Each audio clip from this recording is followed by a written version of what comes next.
స్వాగతం. ఈరోజు మనం భారతీయ ఈక్విటీ మార్కెట్ లోతుల్లోకి ఓసారి చూద్దాం.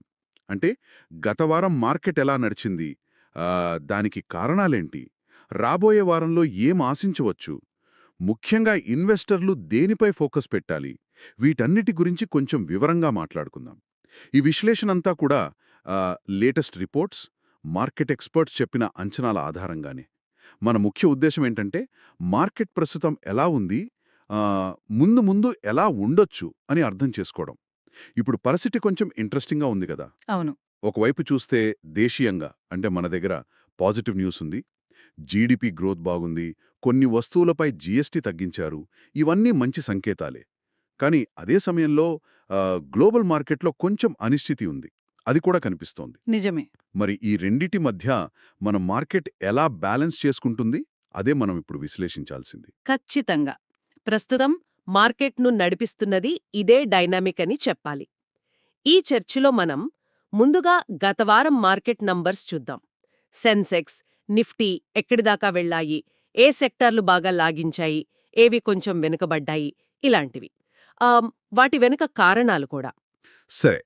ఆ తర్వాత రాబోయే వారానికి కీలకమైన టెక్నికల్ లెవెల్స్ ఏంటి, అంటే సపోర్ట్ ఎక్కడుంది, రెసిస్టెన్స్ ఎక్కడ ఫేస్ చేయొచ్చు. ట్రేడర్లకు ఇది చాలా ముఖ్యం కదా. అవును. వీటితో పాటు అసలు మార్కెట్ను కదిలించే ఆ 3 పెద్ద శక్తులున్నాయి కదా: corporate results, economic data, global cues. వీటిని ఎలా చూడాలి, దేనికి ఎంత వెయిటేజ్ ఇవ్వాలి, దీనిపై కూడా మాట్లాడదాం.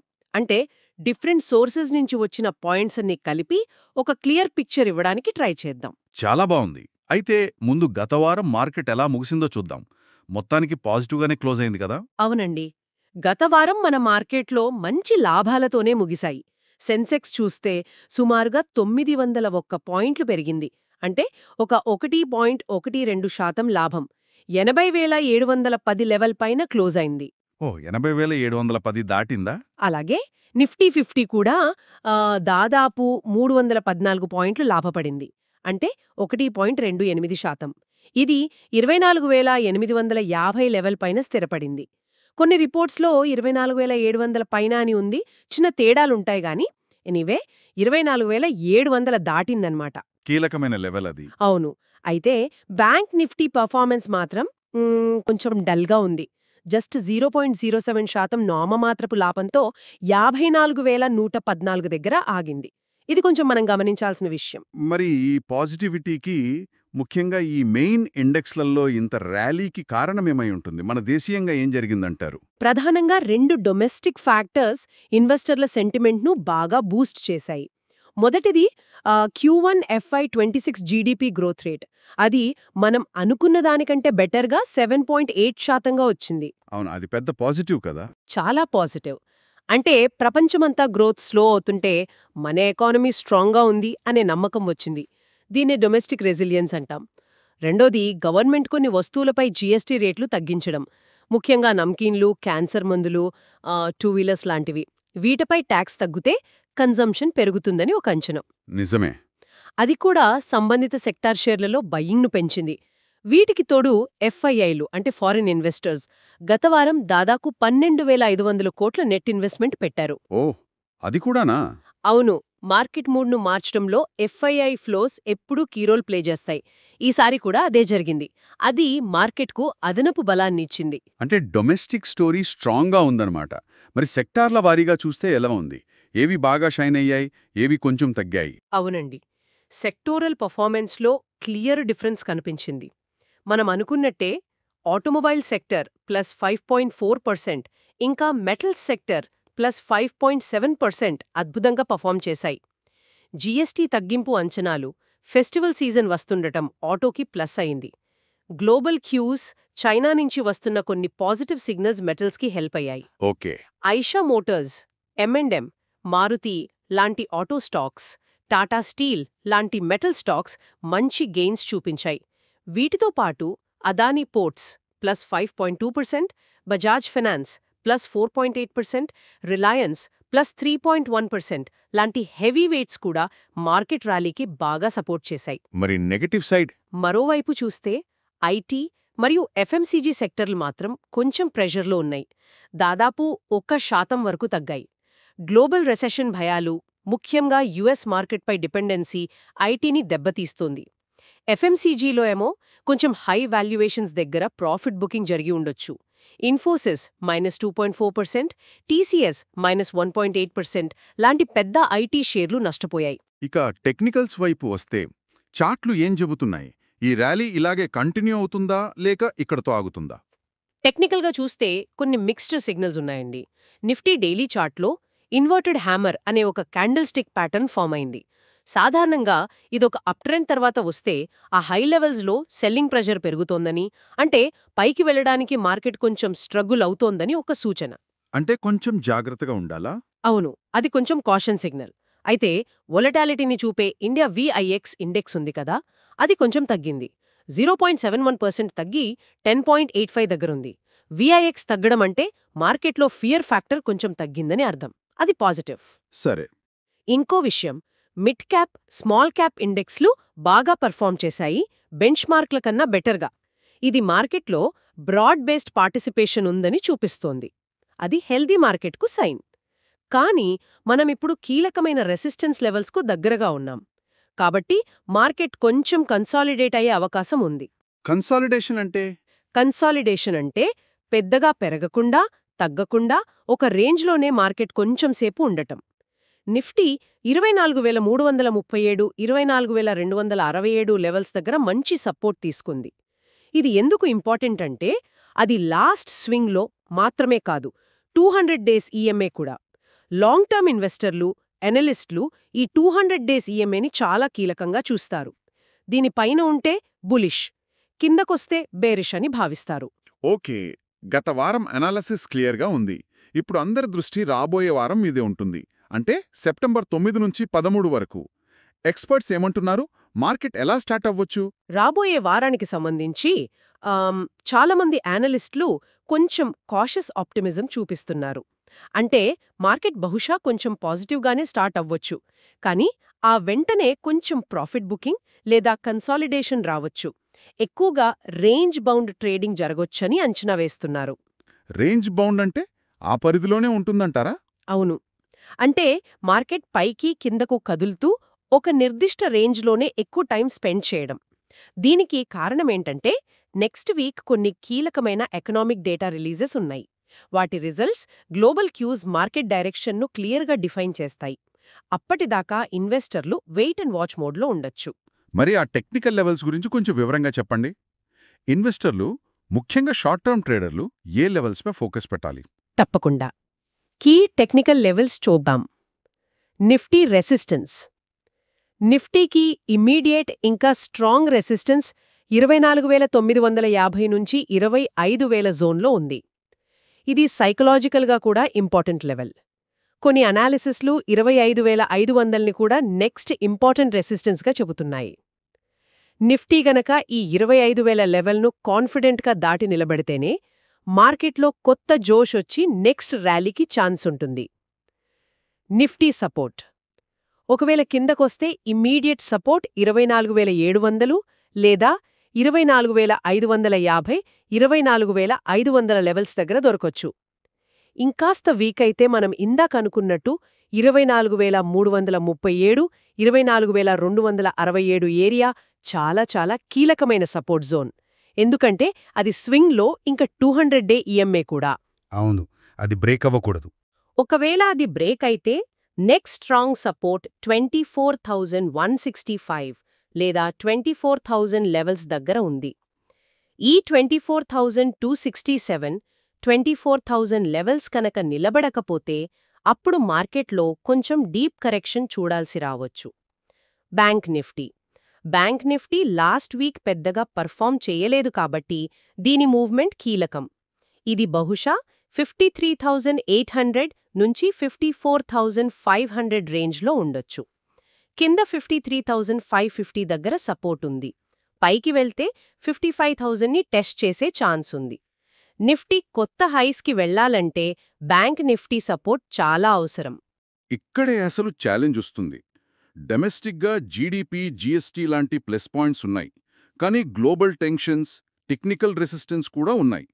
పోనీ ఎఫ్ఐఎల్లు చూస్తే లాస్ట్ వీక్ కొన్నారు గాని అంతకుముందు అమ్మారు. మరి ఇన్వెస్టర్లు ఈ అన్ని ఫ్యాక్టర్స్ని ఎలా బ్యాలెన్స్ చేసుకోవాలి? దేనికి ఎంత ఇంపార్టెన్స్ ఇవ్వాలి? మీ అనాలిసిస్లో ఒక ఫ్రేమ్వర్క్ గురించి చెప్పారు కదా, corporate earnings, macro data, global cues అని. దాని గురించి కొంచెం వివరిస్తారా?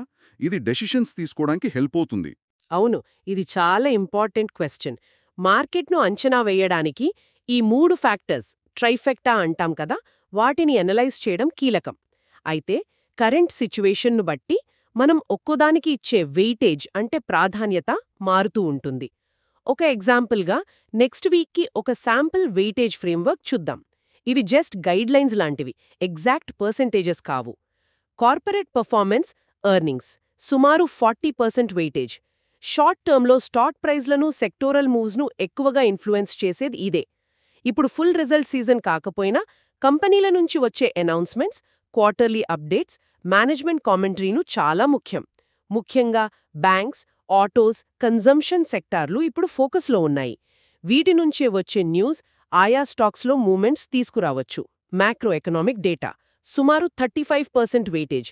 ఇవి మార్కెట్ యొక్క బిగ్ పిక్చర్ను అంటే బ్రాడర్ ట్రెండ్ను డిసైడ్ చేస్తాయి. GDP data already positive signal ఇచ్చింది. ఇప్పుడు అందరి ఫోకస్ నెక్స్ట్ వీక్ వచ్చే ఇన్ఫ్లేషన్ డేటాపై ఉంది. ఇండియా సెప్టెంబర్ 12 ఇంకా యుఎస్ సెప్టెంబర్ 11 రెండూ కీలకమే. ఈ inflation numbers RBI, US Fed policy డిసిషన్స్ను, దాని ద్వారా ఇంట్రెస్ట్ రేట్ ఎక్స్పెక్టేషన్స్ను ప్రభావితం చేస్తాయి. అవును, ఇన్ఫ్లేషన్ డేటా చాలా క్రూషియల్ ఇప్పుడు. అలాగే ఆ జీఎస్టీ తగ్గింపుల యాక్చువల్ ఇంపాక్ట్ ఎలా ఉంటుందో కూడా చూడాలి. ఆర్బీఐ కూడా FY 26కి 6.5% జీడీపీ గ్రోత్ ఎక్స్పెక్ట్ చేయడం లాంగ్ టర్మ్కి పాజిటివ్. గ్లోబల్ క్యూస్ సుమారు 25% వెయిటేజ్. ఇవి మార్కెట్ సెంటిమెంట్ను, ముఖ్యంగా వోలటాలిటీని ఎక్కువగా ఎఫెక్ట్ చేస్తాయి. US jobs data, inflation data, Fed డిసిషన్స్పై ఇంపాక్ట్ చూపిస్తాయి. ఫెడ్ రేట్లు ఎప్పుడు తగ్గిస్తుందనే దానిపైన ఎఫ్ఐఐ ఫ్లోస్ ఆధారపడి ఉంటాయి. నిజమే. అలాగే యుఎస్ చైనా ట్రేడ్ టెన్షన్స్, ముఖ్యంగా సెమీకండక్టర్స్, స్టీల్పై ఏమైనా టారిఫ్స్ వస్తాయా అనే వార్తలు, చైనా నుంచి వచ్చే ఎకనామిక్ డేటా, ముఖ్యంగా industrial production, FII flows trend. రీసెంట్గా అమ్మారు, కానీ డిఐఐలు కొంచెం బ్యాలెన్స్ చేశారు. డాలర్తో రూపాయి వాల్యూ ఇప్పుడు 83.95 యూఎస్డీ దగ్గరుంది. రూపాయి వీక్ అయితే ఇంపోర్ట్ బిల్ పెరిగి ఇన్ఫ్లేషన్ మీద ప్రెషర్ ఉంటుంది. ఇవన్నీ మార్కెట్ను ప్రభావితం చేసే కీ గ్లోబల్ ఫ్యాక్టర్స్. ఈ అనాలిసిస్ చాలా యూస్ఫుల్గా ఉంది. దీని బేసిస్లో రాబోయే వారంలో ఏ సెక్టర్లు కొంచెం బెటర్గా పెర్ఫార్మ్ చేసే ఛాన్స్ ఉంది, వేటి విషయంలో కొంచెం జాగ్రత్తగా ఉండాలి? కరెంట్ మొమెంటమ్, డొమెస్టిక్ స్ట్రెంగ్త్ చూస్తే ఆటో, మెటల్ సెక్టార్లు వాటి పాజిటివ్ ట్రెండ్ను కంటిన్యూ చేయొచ్చు. అలాగే జీఎస్టీ కట్స్ వల్ల ఎఫ్ఎంసీజీ, ముఖ్యంగా food related, consumer durables, policy సపోర్ట్తో ఫార్మా, రియాల్టీ సెక్టార్స్ కూడా కొంచెం అట్రాక్టివ్గా కనిపిస్తున్నాయి. ఓకే.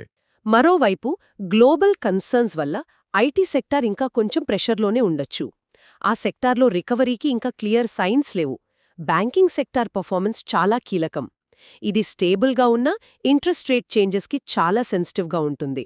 నిఫ్టీ ఆ 25,000 లెవెల్ దాటాలంటే బ్యాంకింగ్ నుంచి స్ట్రాంగ్ సపోర్ట్ రావాలి. మరి స్టాక్స్ పరంగా ఏమైనా? స్టాక్స్ విషయానికి వస్తే కొన్ని అనాలిసిస్లు Adani Ports, Logistics, Jayaswal Neco Industries, Metals, InterGlobe Aviation అంటే IndiGo Aviation, Karur Vysya Bank, banking లాంటి వాటిని మెన్షన్ చేశాయి. అయితే మనం గుర్తుంచుకోవాల్సింది ఏంటంటే ఇవి జస్ట్ సెక్టర్ అనాలిసిస్లో భాగంగా చెప్పిన ఎగ్జాంపుల్స్ మాత్రమే, డైరెక్ట్ ఇన్వెస్ట్మెంట్ రికమెండేషన్స్ కాదు. అర్థమైంది. ఇప్పుడు రాబోయే వారంలో ఇన్వెస్టర్లు క్యాలెండర్లో నోట్ చేసుకోవాల్సిన ఇంపార్టెంట్ డేట్స్ లేదా ఈవెంట్స్ ఏమైనా ఉన్నాయా? తప్పకుండా. నెక్స్ట్ వీక్ కొన్ని కీ ఎకనామిక్ డేటా రిలీజెస్ ఉన్నాయి. అవి మార్కెట్పై తప్పకుండా ఇంపాక్ట్ చూపిస్తాయి. యుఎస్ సిపిఐ అంటే వాళ్ల consumer price index August inflation, ఇది సెప్టెంబర్ 11న బుధవారం వస్తుంది. ఎక్స్పెక్టేషన్ ఏమో 2.6% YOY. ఇది అనుకున్న దానికంటే ఎక్కువ వస్తే ఫెడ్ రేట్ కట్ హోప్స్ తగ్గుతాయి. అది ఎఫ్ఐఐ ఫ్లోస్కు, గ్లోబల్ మార్కెట్లకు నెగటివ్. తక్కువ వస్తే పాజిటివ్. ఇండియన్ సిపిఐ, మన consumer price index August inflation, ఇది సెప్టెంబర్ 12న గురువారం వస్తుంది. Expectation 4.2% YOY. జులైలో ఇన్ఫ్లేషన్ సర్ప్రైజింగ్గా తగ్గింది కాబట్టి ఈ నెల డేటా చాలా ఇంపార్టెంట్. ఇది ఆర్బీఐ అక్టోబర్ పాలసీ మీటింగ్కు ముందు ఒక కీ ఇన్పుట్ అవుతుంది.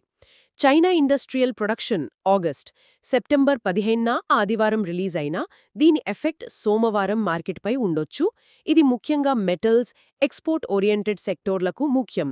జీఎస్టీ రెడ్ కట్స్ ఇంప్లిమెంటేషన్ ఇది సెప్టెంబర్ 22 నుంచి అమల్లోకి వస్తుంది. దీని ఇంపాక్ట్ రాబోయే వారాల్లో సంబంధిత సెక్టర్లపై ఎలా ఉంటుందో చూడాలి. జీఎస్టీ రేట్ కట్స్ ఇంప్లిమెంటేషన్ ఇవి కాకుండా daily FII-DI flows trends, global trade developments పై వచ్చే న్యూస్, ముఖ్యంగా యుఎస్ టారిఫ్ డిస్కషన్స్, రూపాయి మూవ్మెంట్, క్రూడ్ ఆయిల్ ప్రైజెస్ ఇప్పుడు కొంచెం తగ్గాయి, ఇది ఇండియాకు మంచిదే లాంటివి కంటిన్యూస్గా వాచ్ చేస్తూ ఉండాలి. మొత్తంగా చూస్తే మార్కెట్ ఒక కాంప్లెక్స్ జంక్షన్లో ఉన్నట్టుంది. డొమెస్టిక్గా స్ట్రెంగ్త్ ఉంది, కానీ గ్లోబల్ టెన్షన్స్, టెక్నికల్ హర్డిల్స్ దాన్ని వెనక్కి లాగుతున్నాయి. దీన్నెలా అర్థం చేసుకోవాలి? మీరు కరెక్ట్గా చెప్పారు.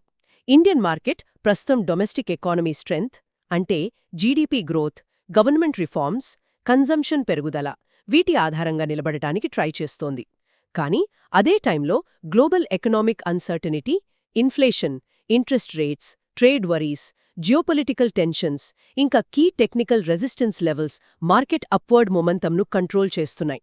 అందువల్ల మార్కెట్లో కన్సాలిడేషన్ లేదా కొంచెం వొలాటిలిటీ చూసే అవకాశం ఉంది. ప్రస్తుతానికి మార్కెట్ మూడ్ కాషియస్ ఆప్టిమిజం అని చెప్పొచ్చు. కాషియస్ ఆప్టిమిజం అంటే ఆశ ఉంది, కానీ జాగ్రత్త కూడా అవసరమన్నమాట. అవును, సరిగ్గా అదే. మరి ఇలాంటి సిచ్యువేషన్లో ఇన్వెస్టర్లు ఎలాంటి స్ట్రాటజీ ఫాలో అవడం బెటర్? షార్ట్ టర్మ్ ట్రేడర్స్ ఏం చేయాలి? లాంగ్ టర్మ్ ఇన్వెస్టర్స్ ఏం చేయాలి? ఇలాంటి మిక్స్డ్ సిగ్నల్స్ ఉన్నప్పుడు ఒక బ్యాలెన్స్డ్ అప్రోచ్ చాలా అవసరం. గుడ్డిగా ఆశతో దూసుకుపోవడం లేదా భయంతో పూర్తిగా సైడ్ అయిపోవడం రెండూ కరెక్ట్ కాదు. మనం ముందనుకున్న ఆ 3 ఫ్యాక్టర్స్ను corporate performance, macro data, global cues కంటిన్యూస్గా అంచనా వేస్తూ ఉండాలి. టెక్నికల్ లెవెల్స్ షార్ట్ టర్మ్లో టెక్నికల్ లెవెల్స్ చాలా ఇంపార్టెంట్. ట్రేడర్లు ముఖ్యంగా సపోర్ట్, రెసిస్టెన్స్ లెవెల్స్ చూస్తూ కరెక్ట్ ఎంట్రీ, ఎగ్జిట్ పాయింట్స్ కోసం ప్లాన్ చేసుకోవాలి. రేంజ్ బౌండ్ మార్కెట్లో సపోర్ట్ దగ్గర కొని రెసిస్టెన్స్ దగ్గర అమ్మడం, buy on dips, sell on rise ఒక common strategy. Risk management volatility ఉండే ఛాన్స్ ఉంది కాబట్టి రిస్క్ మేనేజ్మెంట్ చాలా కీలకం. ముఖ్యంగా ట్రేడర్లు కంపల్సరీగా స్టాప్ లాస్లు వాడాలి. ఇది లాసెస్ను లిమిట్ చేయడానికి హెల్ప్ అవుతుంది. Short term versus long term short term ట్రేడర్లు మార్కెట్ రేంజ్లో ఆపర్చునిటీస్ వెతుక్కోవచ్చు, కానీ చాలా అలర్ట్గా ఉండాలి. లాంగ్ టర్మ్ ఇన్వెస్టర్లు మాత్రం మార్కెట్లో వచ్చే కరెక్షన్స్ను ఒక ఆపర్చునిటీగా చూడాలి. మంచి ఫండమెంటల్స్ ఉన్న క్వాలిటీ కంపెనీల షేర్లను తక్కువ ప్రైజ్లకు కొనడానికి ఈ డిప్స్ను వాడుకోవచ్చు. ఎస్ఐపి మోడ్లో ఇన్వెస్ట్ చేసేవాళ్లు దాన్ని కంటిన్యూ చేయొచ్చు. Information, important events, data releases గురించి ఎప్పటికప్పుడు తెలుసుకోవడం, వాటి ఇంపాక్ట్ను అంచనా వేయడం చాలా అవసరం. భారతీయ మార్కెట్ అవుట్లుక్పై ఈ డీటెయిల్డ్ అనాలిసిస్ చాలా ఉపయోగకరంగా ఉంది. ముగించే ముందు మెయిన్ పాయింట్స్ ఒకసారి రీక్యాప్ చేద్దాం. డొమెస్టిక్గా పాజిటివ్ మొమెంటం కనిపిస్తోంది, కానీ గ్లోబల్ అన్సర్టనిటీ, టెక్నికల్ హర్డిల్స్ మార్కెట్ను కంట్రోల్ చేస్తున్నాయి. Next week inflation data, FII-DI flows market డైరెక్షన్ను డిసైడ్ చేయడంలో కీ రోల్ ప్లే చేయబోతున్నాయి. ముగించే ముందు శ్రోతల కోసం ఒక ఆలోచన రేకెత్తించే ప్రశ్న వేయాలనుకుంటున్నాను. మనం చూస్తున్నాం కదా, ఒకవైపు స్ట్రాంగ్ డొమెస్టిక్ ఫండమెంటల్స్ ఉన్నాయి, GDP growth, reforms, young population లాంటివి. మరోవైపు గ్లోబల్గా కాషియస్ సెంటిమెంట్ ఉంది, ఇన్ఫ్లేషన్, రేట్ హైక్ భయాలు, ట్రేడ్ టెన్షన్స్. ఒకవేళ ఈ సిచ్యువేషన్ ఇలాగే కంటిన్యూ అయితే, అంటే ఇండియా హై గ్రోత్తో దూసుకుపోతూ గ్లోబల్ హెడ్విండ్స్ కూడా లాంగ్ టైం కంటిన్యూ అయితే, ఇండియన్ మార్కెట్లో సెక్టర్ లీడర్షిప్ ఎలా మారొచ్చు? అంటే ఇప్పుడు డామినేట్ చేస్తున్న సెక్టర్లు కాకుండా ఈ పాసిబుల్ డీకప్లింగ్, అంటే గ్లోబల్ మార్కెట్స్ నుంచి విడివడి మన మార్కెట్ పెరగడం, దీనివల్ల ఎక్కువగా బెనిఫిట్ అయ్యే బహుశా ఇప్పుడు అండర్ వాల్యూడ్గా ఉన్న సెక్టర్లు ఏవి ఉండొచ్చు? దీని గురించి ఆలోచించడం ఇంట్రెస్టింగ్గా ఉంటుంది కదా. తప్పకుండా ఆలోచించాల్సిన విషయమే అది. ఈ లోతైన విశ్లేషణలో పాల్గొన్నందుకు చాలా ధన్యవాదాలు.